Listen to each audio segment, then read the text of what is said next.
Assalamualaikum guys. Nak tahu apa beza orang yang berminda dunia dengan orang yang berminda akhirat? Kan?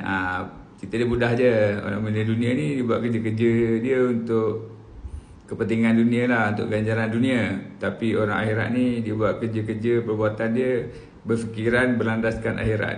Tak semestinya dia buat tu untuk dapatkan benda-benda dunia, tapi untuk dapatkan benda-benda ke akhirat, kan? Untuk dapatkan keredaan Allah dan untuk dapat keberkatan daripada Allah Ta'ala, kan. So cerita dia tuan-tuan kan, so golongan tu terbagi pada dua lah.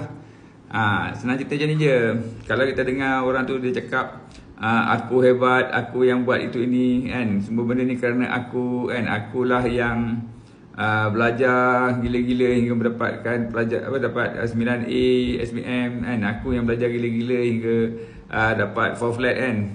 Dia kata aku yang berjaya dapat kontrak, aku yang berjaya dapat beli rumah, dapat beli kereta sport car dan sebagainya, kan.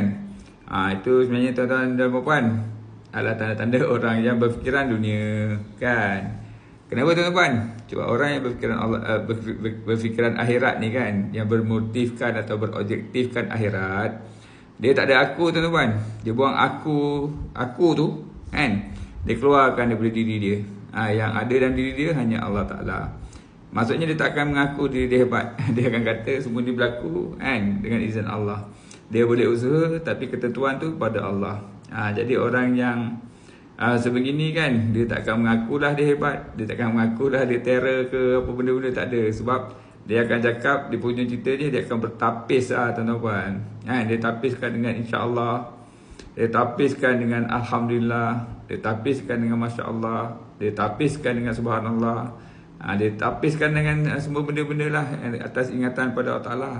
Sebab apa? Dia tahu yang semua yang berlaku dalam hidup dia berlaku dengan izin, dengan ketentuan Allah Subhanahu Wa Ta'ala. Kan? Maknanya dia sendiri dia tahu diri kerdil. Dia tahu dia tak punya apa-apa. Dia tahu dia tak kuat, kan. Dia tahu yang semua kejayaan yang dia dapat kecapi itu, kan, dia cuma boleh usaha, dia boleh rancang, dia boleh doa, tetapi ketentuan tu di tangan Allah Ta'ala. Itu beza dia, tuan-tuan. So orang yang berfikiran akhirat ni, kan, dia takkan cakap akulah, dia takkan sibuk-sibuk nak dapatkan kredit tuan-tuan, kan. Dia tak ada apa aku buat ni, kan, kau jangan lupa bagi kredit kat aku, kan. Tak ada. Sebab apa? Sebab dia buat kerana Allah. Kan, dia buat kerana Allah, dia lepaskan sahaja. Umpama melepaskan ikan di tasik, kan, kalau ikan tu pulang, dia pulang lah. Tak pulang pun tidak mengapa, dia akan collect ke akhirat nanti. Alright tuan-tuan, apa kata? Kita buang aku mulai hari ini, kita ganti dengan Allah Ta'ala. Alright, bye.